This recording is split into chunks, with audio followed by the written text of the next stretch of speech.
A girl and her grandmother vanished from their home in 1997. 27 years later, police found this. In the quiet summer of 1997, the small town of Riverbend was the kind of place where people left their doors unlocked and waved at strangers as if they were old friends. Children rode their bikes through the streets until sunset, and neighbors often stopped to chat on their porches. It was the kind of town where nothing unusual ever happened, until the day 13-year-old Emily Carter and her 72-year-old grandmother, Martha, disappeared without a single trace. Emily lived with her grandmother in a little blue house at the end of Willow Lane. The home looked soft and welcoming, with a white fence, flower beds full of daisies, and a front porch swing that creaked whenever the wind moved it. Martha had raised Emily since she was 3 years old, after Emily's mother passed away and her father took a job across the country. The two were very close, almost like best friends. People often said the pair looked like sunlight and shadow standing together, Emily bright and lively, Martha calm and comforting. On that warm afternoon in June, everything seemed completely normal. A few neighbors later said they saw Emily and Martha working in their garden just after lunchtime. Emily was watering the daffodils while Martha trimmed the roses, humming an old song she loved. They both looked relaxed, smiling at each other, talking quietly about simple things, what to cook for dinner, which flowers needed more water, and whether they should adopt a kitten from the shelter. Nothing about that moment showed even the smallest hint of trouble. Around 4 o'clock, Mrs. Turner, the neighbor next door, noticed the garden tools lying neatly by the shed and the back door of the house half open. She assumed the pair had gone inside to escape the heat. The sun was shining bright, and the temperature kept rising through the afternoon. It made sense that they would take a break indoors. Mrs. Turner looked toward the house once more, saw nothing unusual, and went back to folding laundry on her porch. A few hours later, as the sky began to turn orange with the setting sun, the quiet of the house began to feel strange. The porch light usually came on around 7, yet it remained dark. The curtains never moved. No voices floated out from the windows. Emily and Martha were always home by that time. They followed predictable routines, watering the plants, preparing dinner, washing dishes, then watching an old TV show together before bed. That evening, however, their house felt different, almost like it was holding its breath. At around 8 o'clock, Mrs. Turner walked over to check on them. She lightly knocked on the back door, which was still slightly open. When no one answered, she stepped inside and called out their names. Her voice echoed softly through the empty kitchen. The smell of chopped vegetables on the counter suggested someone had been preparing dinner earlier, but the stove was off and the meal unfinished. A pair of reading glasses, Martha's, rested beside a half-written grocery list. Everything looked normal, yet Emily and Martha were nowhere to be found. Feeling uneasy, Mrs. Turner phoned the local police. She explained that something felt wrong but could not describe exactly what. "They would never leave the door like this," she said. "And they would never go anywhere without telling someone." When officers arrived, they walked slowly through the house, touching nothing, observing everything. There were no signs of damage or anything broken, no furniture out of place, no notes left behind. Emily's backpack rested beside the hallway like it always did after school. Her favorite bracelet lay on her bedside table. Both of their shoes were still by the front door. It was as if Emily and Martha had stepped outside for just a moment and simply never returned.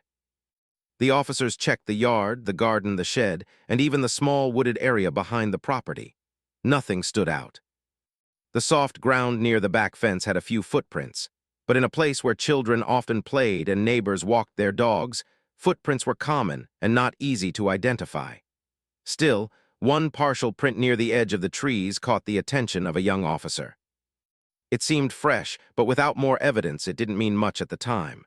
As dusk deepened into night, the search widened. Police alerted nearby homes and asked if anyone had seen or heard anything unusual. A few neighbors mentioned a car passing slowly along the street earlier, but no one could describe it well. Others said they saw nothing at all. With each conversation, the mystery grew. By midnight, search teams were walking through the woods with flashlights, calling out Emily's and Martha's names. Dogs sniffed along the paths, but the warm summer air made it harder for them to follow any clear direction. Volunteers joined the effort, carrying lanterns and wearing worried expressions. People who had known the Carters for years whispered to each other, trying to make sense of what was happening.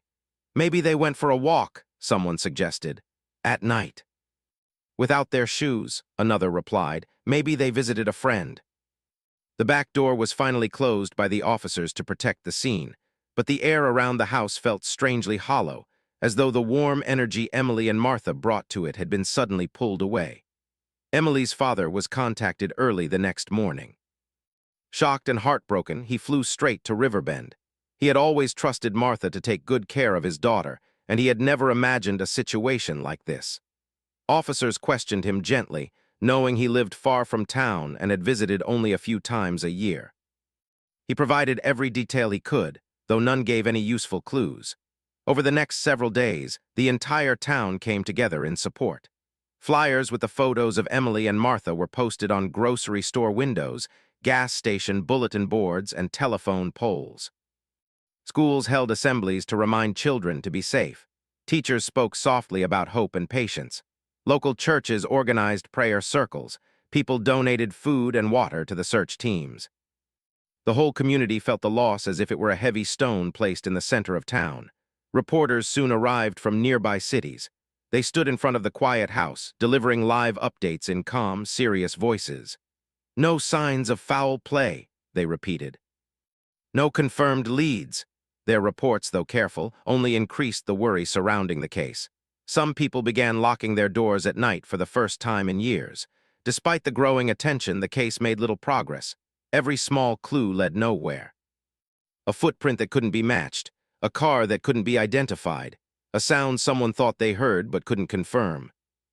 Even with dozens of volunteers, trained officers, and experienced investigators, no new information surfaced that could explain where Emily and Martha had gone.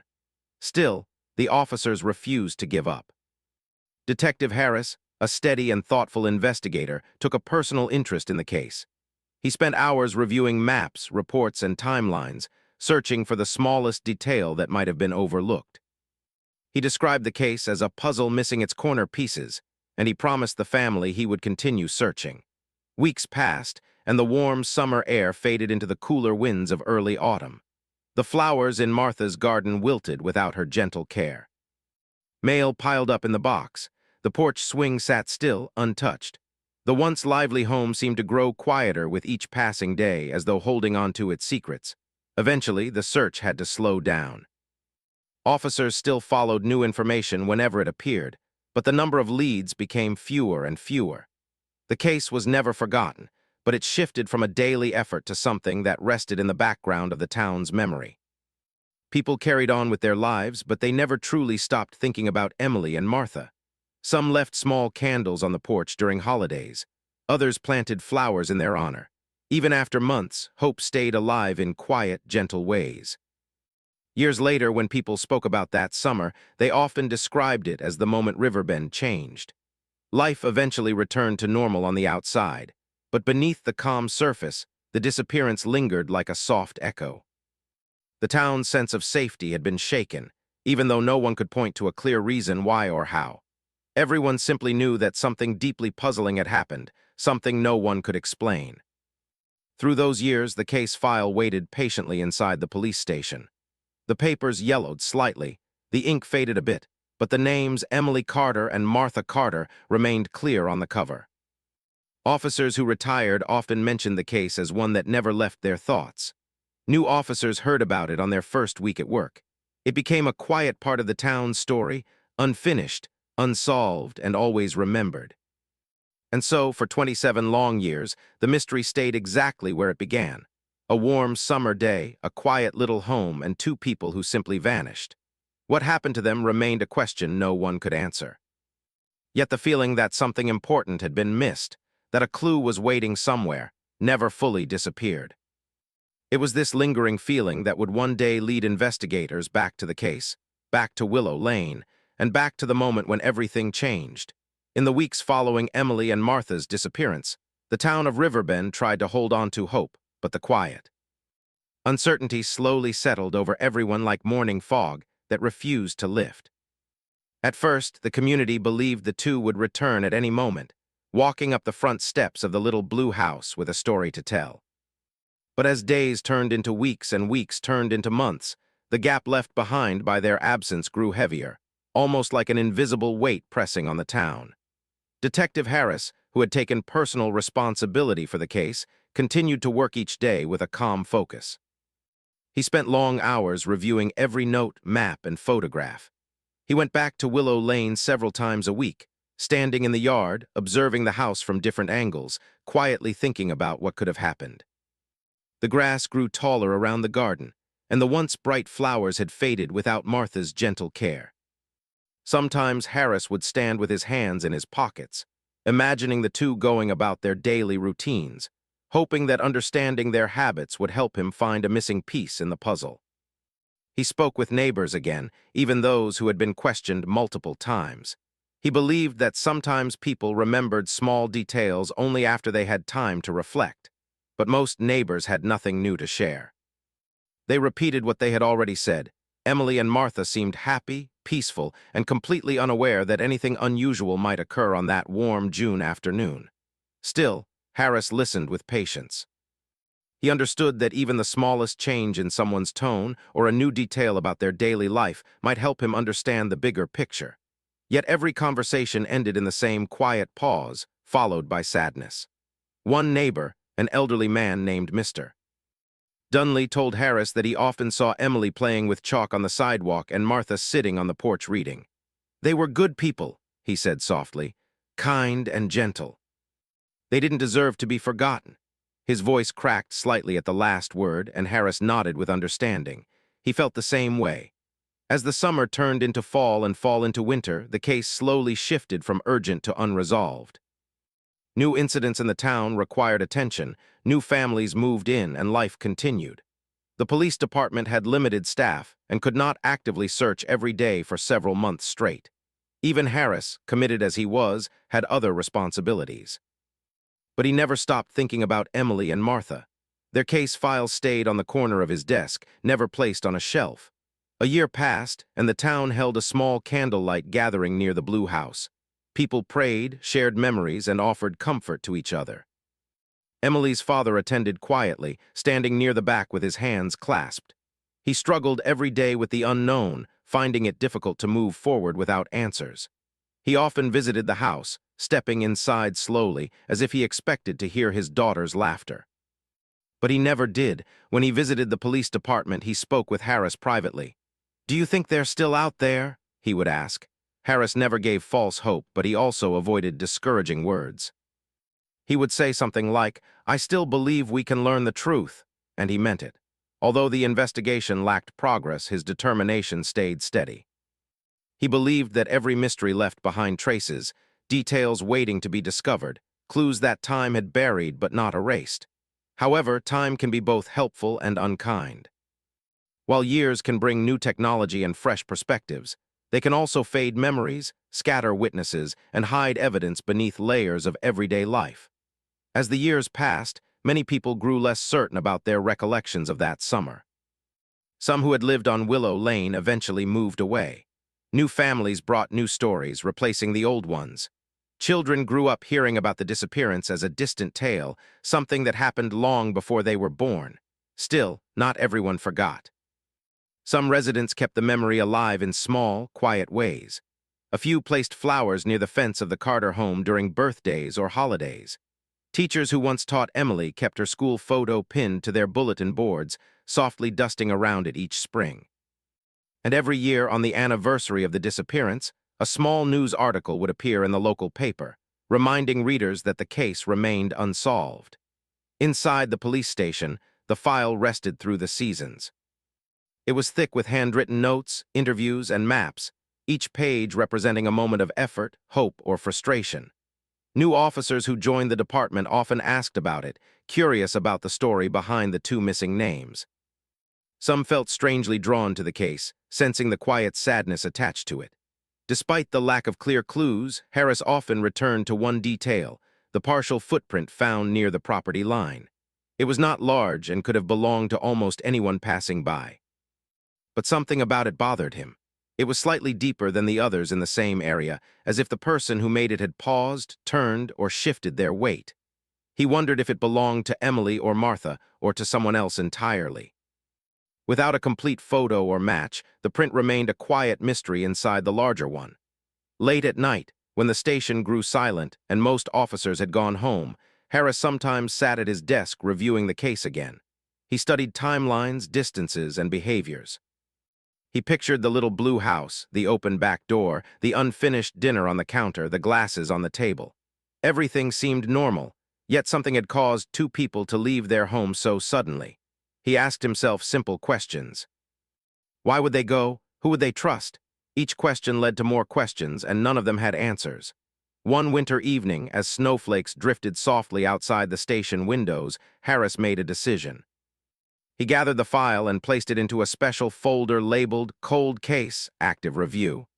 He felt that the case still had life in it, still held potential for discovery, even if the clues were hidden beneath years of silence. But the department could only do so much. Technology in the late 90s and early 2000s was limited compared to what would become available in the future. Without new information, detectives found themselves returning to the same evidence repeatedly, hoping for a new understanding that never came. By the fifth year, the investigation had reached a standstill. No new sightings, no new leads, no letters, no calls. It was as if Emily and Martha had stepped off the map entirely. Still, those who knew them personally, friends, neighbors, teachers, never let go of the belief that answers existed somewhere. As more years passed, life in Riverbend changed little by little. New houses were built. Businesses opened and closed. The old bakery on Main Street received a fresh coat of paint. Children who once ran through the neighborhood grew up and left for college. The town moved forward, but Emily and Martha's story stayed tucked in its heart like a gentle ache. Meanwhile, the little blue house remained standing. No one wanted to live in it for a long time, not because it held anything frightening, but because it held too many memories. The house became a quiet landmark, a symbol of something unfinished. Occasionally, people would walk by and glance at the window, imagining Emily reading or Martha humming while watering the garden. Some swore they could still feel their presence in the gentle sway of the porch swing, though it could have easily been the wind. Years later, the house was eventually sold to a young couple who knew nothing of its history at first. When they learned, they felt a strange mix of sadness and compassion, but they treated the home with respect, keeping many of the original details intact. They kept Martha's favorite garden bench and planted new flowers around it. Something about honoring the memory brought comfort to them, even though they had never met the Carters. As for Harris, he eventually retired from the police force, but not before placing a handwritten note inside the case file. It read, his message would one day matter more than he expected. Time continued its steady march forward until 27 years had passed since Emily and Martha vanished. Riverbend remained peaceful, but the memory of the disappearance still lived quietly in certain corners, inside old photo albums, in the recollections of aging neighbors, and in the mind of every officer who had ever read the file. And though no one knew it yet, the story was not over. Something waited to be discovered, something overlooked, something hidden in plain sight. It would take a fresh pair of eyes, new tools, and the passage of many years before the first real breakthrough arrived. But the moment was coming. The quiet mystery that had hovered over the town for nearly 3 decades was about to stir again, opening the path back to Willow Lane, back to the little blue house, and back to the unanswered questions that had remained in the shadows for far too long, 27 years after. Emily and Martha disappeared. Riverbend had grown into a slightly larger town, but it still held the same quiet charm it was known for. The small grocery store still stood on the corner, the library still smelled of old books, and Willow Lane still remained one of the calmest streets in the area. Yet something felt different. The town had changed, not physically, but in spirit. A whole new generation had grown up hearing the story of the grandmother and the girl who vanished long ago. Many residents treated the story like part of the town's history, almost like a chapter in an old book. People had questions, but no answers. Some believed the truth would never be known. Others felt that one day, something unexpected would bring the mystery back to the surface. That something arrived quietly, without any dramatic announcement or loud discovery. It began when a new detective named Clara Benson joined the Riverbend Police Department. She was thoughtful, patient, and known for noticing details others sometimes overlooked. Clara had transferred from a larger city to Riverbend, hoping for a peaceful environment, but also eager to help with the town's older cases, especially those that had been left unfinished. On her first week, a senior officer showed her around the station. They passed through a hallway lined with old case files. Clara paused when she saw the label, "Cold Cases Unresolved." Something about those words made her stop. She opened the cabinet slowly and ran her fingers along the folders. One file caught her attention immediately, not because it was the largest or the oldest, but because of the two names written on the front, Emily Carter and Martha Carter, 1997.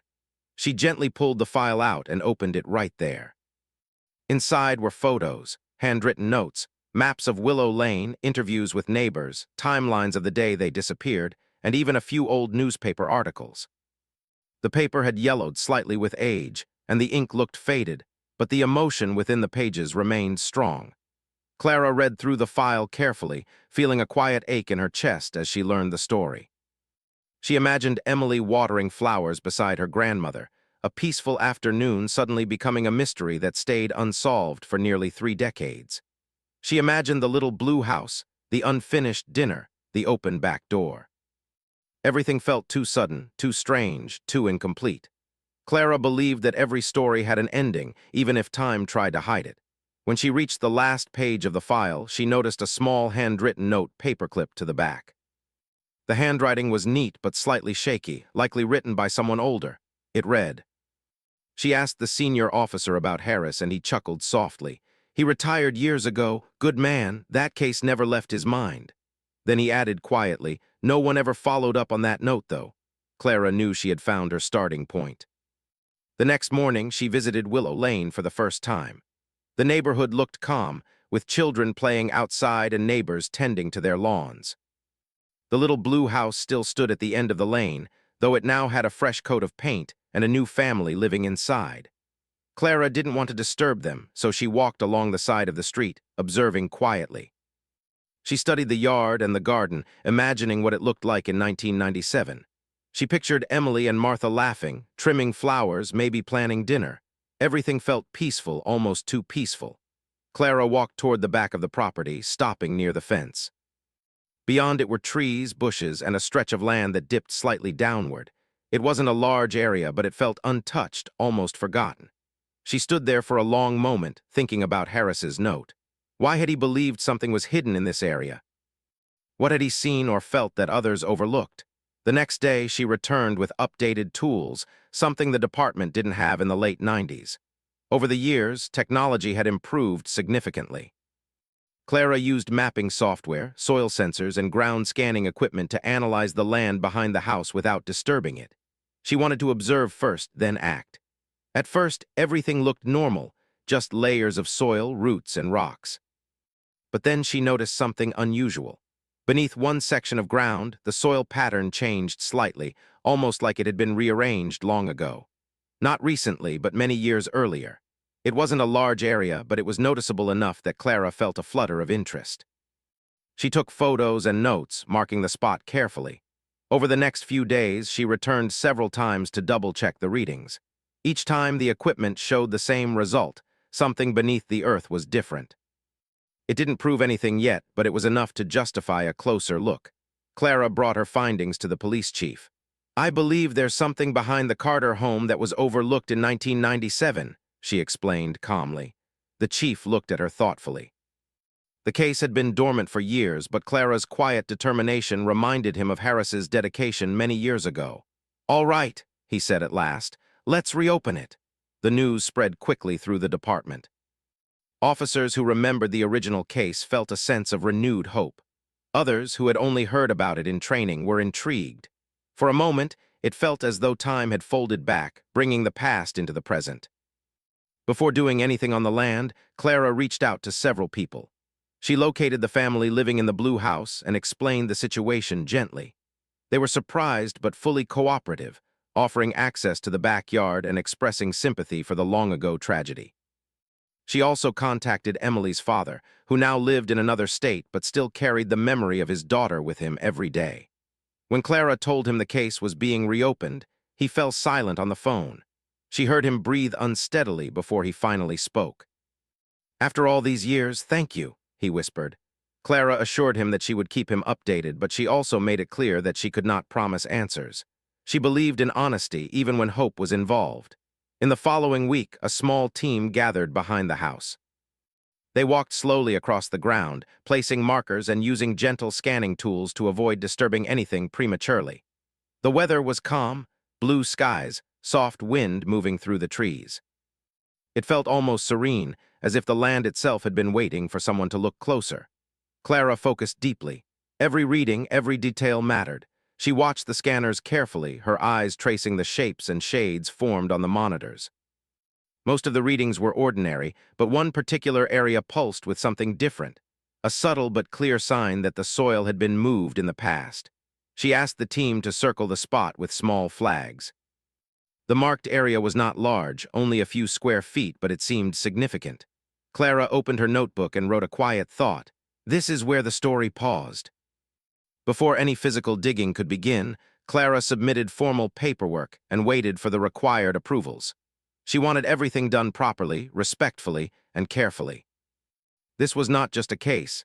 It was a family's history, a town's memory, and the final chapter of two lives that had simply vanished from sight. While waiting for approval, Clara continued to study the old evidence. She reviewed the interviews again, paying special attention to comments about the land behind the house. She noticed a small detail in one of the old statements that stood out to her. A neighbor had mentioned seeing a patch of dirt that looked a bit messy a few days after the disappearance. At the time, it had seemed unimportant. It could have been caused by rain, kids playing, or animals digging. But now, paired with the strange soil readings, it felt meaningful. Clara kept reading, finding small clues she believed others had overlooked simply because the technology at the time made them seem insignificant. It amazed her how much could change in 27 years, not just tools, but perspective. One afternoon, while reviewing the file once more, she noticed something else. Several early notes mentioned a missing metal box from the Carter household. It was described as a keepsake box, something Martha used to store important personal items. The family had never been able to find it, and it had been assumed lost. Clara underlined the words metal box and stared at them for a long moment. The scanners detecting the soil changes behind the house could be reacting to metal. Suddenly, the pieces of the puzzle felt like they were aligning. She returned to the site later that day, standing exactly where the flagged area was. She crouched down, placing her hand gently on the earth. The ground was cool and calm, holding secrets beneath its surface. She whispered softly, "We're close." Before long, the final approval arrived. The team could begin a small, careful excavation, not to disturb the area, but to uncover whatever the ground had been holding for all these years. Clara worked with quiet focus, ensuring everything was done respectfully. She wanted the truth to emerge the right way. And so, after 27 years of silence, the land behind the little blue house was touched again, not by chance, but by intention, guided by patience, technology, and the steady determination of someone who believed unanswered stories deserved an ending. Something waited beneath the earth, something that would soon change everything the town believed about the disappearance of Emily and Martha Carter. The morning of the excavation began with a gentle breeze moving through the tall trees behind the little blue house. The sky was bright, and the sunlight fell softly on the grass, giving everything a peaceful glow. It was hard to imagine that the quiet area behind the house had remained untouched for so many years, silently holding something that no one had ever expected to find. Detective Clara Benson stood quietly near the marked spot, taking a slow breath as the team prepared their tools. She wanted to make sure they approached the land with care and respect. This was not just an investigation. It was a moment that carried the weight of 27 years of confusion, loss, and unanswered questions. Clara watched as the team gently removed the top layer of soil. There was no rush. Every movement was slow and thoughtful. She had gone over the plan several times, making sure the team understood the importance of preserving even the smallest detail. Riverbend was a peaceful town, and the people who lived there valued sensitivity, especially when it came to memories of the past. The sound of soft digging mixed with the rustling of leaves. Clara listened closely as she observed the ground. After a few minutes, one of the team members called her, his voice steady but curious. "Detective, you may want to see this." Clara walked toward him, her heart beating a little faster than usual. The soil in the marked area had shifted slightly, revealing something hard beneath it. She crouched down, brushing the earth gently aside. A dull, metallic corner appeared. She felt a quiet shiver of recognition. It matched the description of the missing metal box from the old case file, the one Martha used to keep her personal items safe. The team continued with careful hands, removing the soil around it until the full box was visible. It was old and rusted, its color faded from years underground. Despite its condition, it looked sturdy, as though it had been built to survive time itself. Clara touched the top of the box softly. It felt cool, almost cold, even under the warm sun. She did not open it right away. Instead, she stayed still for a moment, feeling the quiet heaviness of what lay before her. This box had been hidden for nearly 3 decades, tucked away from sight, untouched by weather or time. Whatever it contained had remained unchanged since the day it was placed there. Clara instructed everyone to pause. She wanted the moment to be handled gently, with the kind of attention this long-lost object deserved. The land had given them something important, something that could offer answers that had been missing for many years. Holding the box gently, Clara stood and carried it to a nearby table the team had set up under a tree. She placed it down slowly, as though she feared disturbing the memories inside. The others stepped back a little, giving her space and quiet. Clara took a small tool and carefully worked at the latch. It was stuck at first, but after a few moments of patience, the rusty metal piece shifted. When the box finally opened, everyone nearby seemed to hold their breath. Inside lay several items wrapped in soft cloth that had yellowed with age. Clara unfolded the first piece, revealing a delicate locket on a thin chain. It matched the exact description Emily's father had given years ago. He had explained that Emily never went anywhere without her locket. It was a gift from her mother, one of the few things she kept close to her heart. The sight of it made Clara pause. She felt a gentle ache deep in her chest, imagining the young girl who once wore it proudly around her neck. She handled it carefully, as though it might break if she breathed too hard. Underneath the locket was a small book with a worn cover. Clara opened it slowly. Inside were pages filled with handwritten notes and thoughtful messages. It was Martha's pocket Bible, something she always took with her, according to the old statements from neighbors. The book still held a faint scent of dried flowers, perhaps from the daisies she loved growing in her garden. Clara closed her eyes briefly, touched by how personal the items were. They were not just objects. They were pieces of 2 lives that had been full of warmth, love, and gentle routines. The next item was a bundle of letters, tied together with a faded ribbon. Clara pulled them out and untied the ribbon slowly. The letters had never been mailed. Most were addressed to Emily's father. Martha had written them over the years, speaking about Emily's school activities, her favorite stories, small jokes she made, and how proud she was of her granddaughter. The words were tender, filled with grandmotherly affection. Clara read a few lines quietly, feeling each word like a soft whisper from the past. She thought about the family who had waited so long for answers, and how these simple letters carried the emotions of a woman who had loved deeply and cared gently. Then Clara found something unexpected, a torn page from a small notebook. The handwriting was younger, more playful, clearly belonging to Emily. The page mentioned how she sometimes felt someone was watching the house. She didn't describe anything frightening, just a sense of being observed. She seemed unsure if it was her imagination or something real. Clara frowned thoughtfully. It wasn't alarming, but it was unusual. Emily had written that she saw someone standing near the street a few times, looking toward the house, but the figure always left quickly before she could get a clear look. The note didn't mention fear. It was more like curiosity mixed with confusion. Even so, Clara knew this detail could be important, not because it suggested danger, but because it gave a new direction to the case, something human, something unexplored. She placed the note carefully with the other items and continued looking through the box. Nothing else was inside, but the contents already told a powerful story. These objects had clearly been placed here intentionally. Someone had taken time to gather things meaningful to Emily and Martha and hide them in the box. But why? What purpose could it have served? The ground where the box had been buried now held even more meaning. It suggested that someone familiar with the house or the family had visited the property after the disappearance. It also suggested that the person who hid the box had not wanted the items to be found easily. Clara documented everything carefully. Photos were taken of each item, every corner of the box, and even the spot where it had been buried. She wrote detailed notes describing her thoughts as they formed. She wanted to preserve not just the facts, but the emotional truth behind them. Soon, the news reached the police chief, who arrived to see the discovery for himself. He looked at the locket, the letters, the Bible, and Emily's handwritten note with a mixture of sorrow and amazement.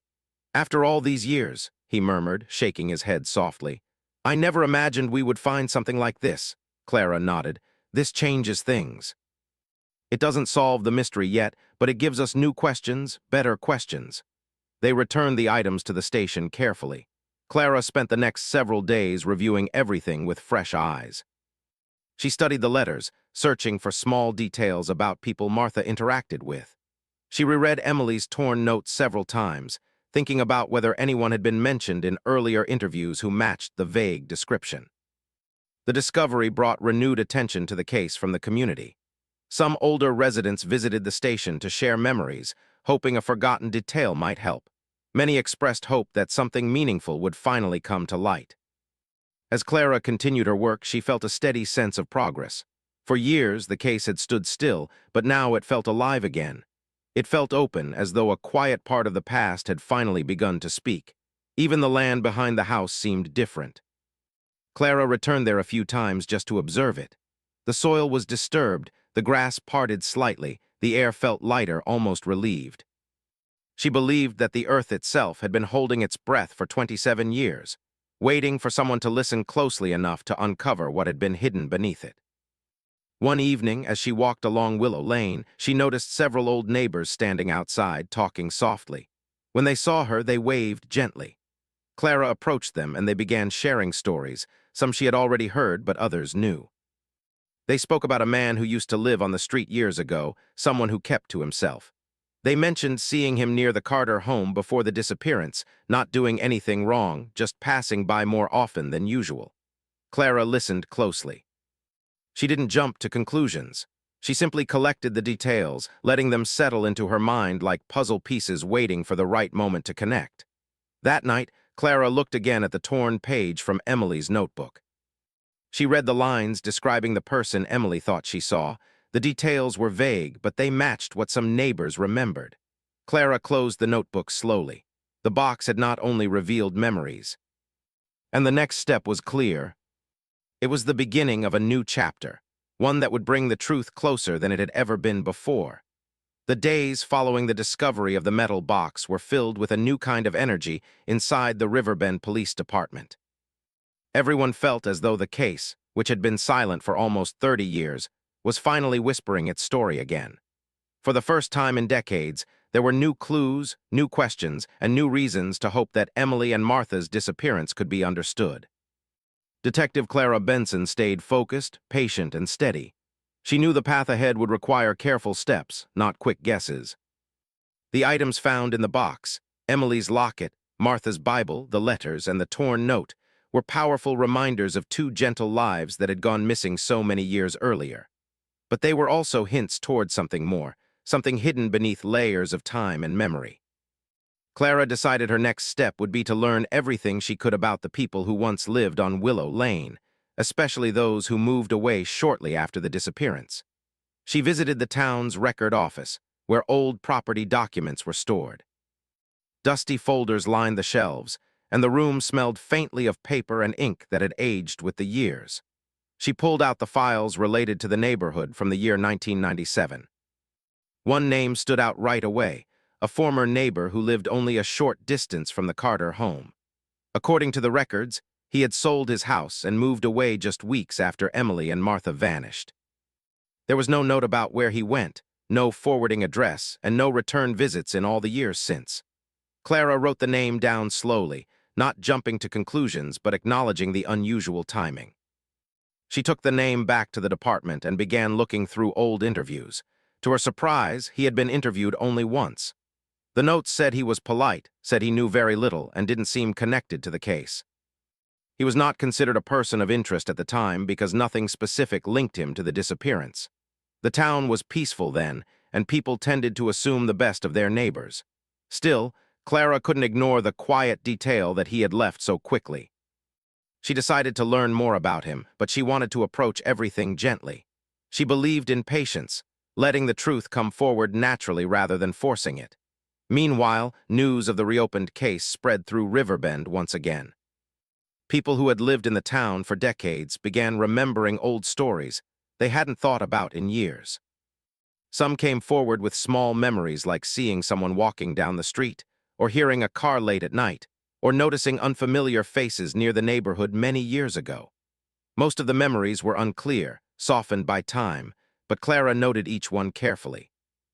The family living in the blue house showed kindness and support during the process. They understood how important the investigation was to the town and to Emily's father. They kept their yard open to the officers, offering water and snacks on warm days and expressing hope that the truth, whatever it was, would finally be uncovered. Emily's father called often. His voice always carried a mixture of tenderness and longing. Each time Clara updated him on the progress, he listened quietly. He never interrupted, never questioned her decisions, never pushed too hard. He simply hoped. For him, reopening the case felt like reopening a door he had waited years to walk through again. One afternoon, Clara sat alone in her office studying every detail from the file. She read through old reports, focusing on parts that had seemed unimportant back then but might mean more now. She noticed that several neighbors had mentioned seeing a person near the street during the weeks before the disappearance, someone who didn't live there but walked by often. It reminded her of Emily's torn notebook page. The more she thought about it, the more she believed the notebook entry wasn't just a child's imagination. Emily had been observant, and children tend to notice patterns adults sometimes miss. Clara requested access to old municipal records from different counties to track the former neighbor's movements. It took several days, but her effort paid off. She found a list of addresses he had lived at over the years. With each new address, Clara felt the puzzle pieces shifting into place. She didn't assume anything negative about him. She simply wanted to understand his story, the same way she wanted to understand Emily's and Martha's. Every life leaves a trail of moments, choices, and places. If his story crossed theirs, she needed to know how and why. She traveled to a nearby town where he had lived for several years. She spoke with people who remembered him. Some said he was quiet but friendly. Others said he liked to keep to himself. A few remembered he had moved again suddenly, just as he had from Riverbend.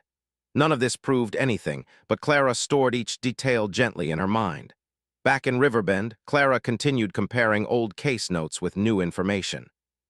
One evening, as she sat reviewing her work at her desk, she noticed something she had overlooked, a small sketch in one of the early reports showing the footprint found behind the Carter home.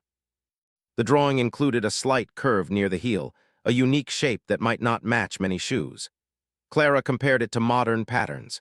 She wasn't expecting much, but surprisingly, the shape resembled a style made by a certain brand that was popular in the late 90s. She added this to the file as a small detail, not a solution, but a thread. Slowly, quietly, the picture grew clearer.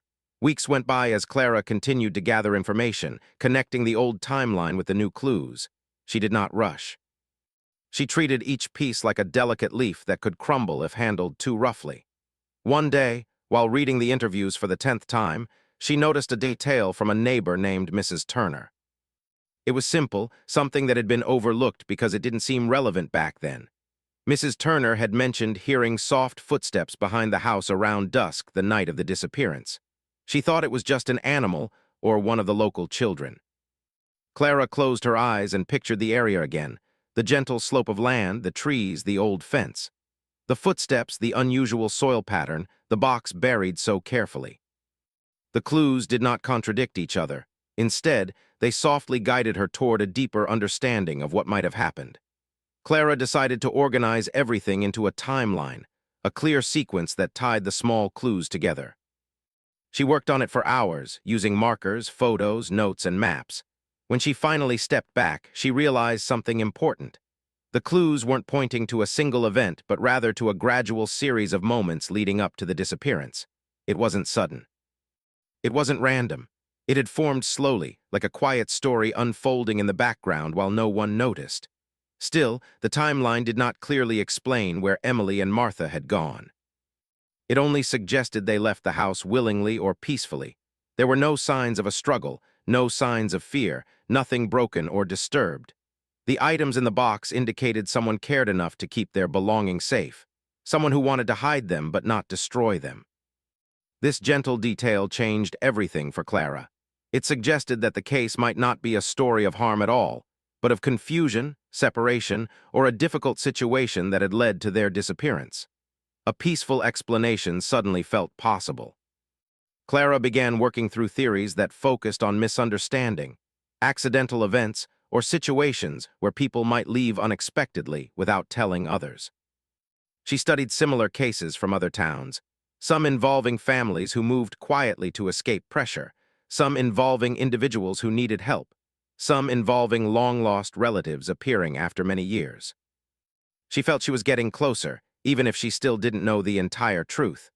One evening, as the sun dipped below the rooftops of Riverbend, Clara walked down Willow Lane alone. The soft evening breeze brushed her hair as she looked at the blue house. Lights glowed warmly from inside, a comforting sight after all these years. Clara paused near the garden, imagining Martha planting flowers, humming her quiet songs. She imagined Emily reading on the porch or playing with her chalk. The yard felt peaceful, as though it still held their kindness. She whispered softly, "We're trying, we haven't forgotten." In the weeks that followed, new leads slowly formed. Each one added clarity to the larger picture. The police chief, impressed with her progress, assigned more officers to assist her. The community continued to support the investigation. Emily's father sent letters expressing gratitude for her devotion. Gradually, Clara pieced together a clearer understanding of the past. She found records that suggested the former neighbor had been facing personal struggles at the time, struggles that might have drawn him to wander or observe the neighborhood without bad intentions. She discovered that Martha had once reached out to help a stranger years before, offering kindness as she always had. It was possible that her compassion had simply connected her with someone dealing with quiet difficulties. Clara realized that not every mystery ends with perfect clarity. Sometimes the truth is gentle, blurry at the edges, shaped by human emotions, misunderstandings, and moments that cannot be fully reconstructed. But the important thing was that the case was no longer forgotten. New information had breathed life into it. And now, with modern tools and careful work, the police had more than enough to continue exploring possible locations, interviewing remaining witnesses, and searching records from towns far beyond Riverbend. For the first time since 1997, the case was active, truly active. Clara stood before the team one morning and said with quiet confidence, "We are closer than ever. We will follow every thread. We will search every record. We will listen to every memory. And we will continue until we uncover everything we can." Her calm certainty filled the room. The investigation continued forward, not with fear or darkness, but with dedication, compassion, and steady hope. The truth, whatever it was finally moving into the light after decades of silence. And somewhere in the quiet heart of Riverbend, the wind gently touched the trees behind the blue house, almost as if the land itself was grateful that someone had finally listened long enough and deeply enough to return to the story that had waited 27 years to be told.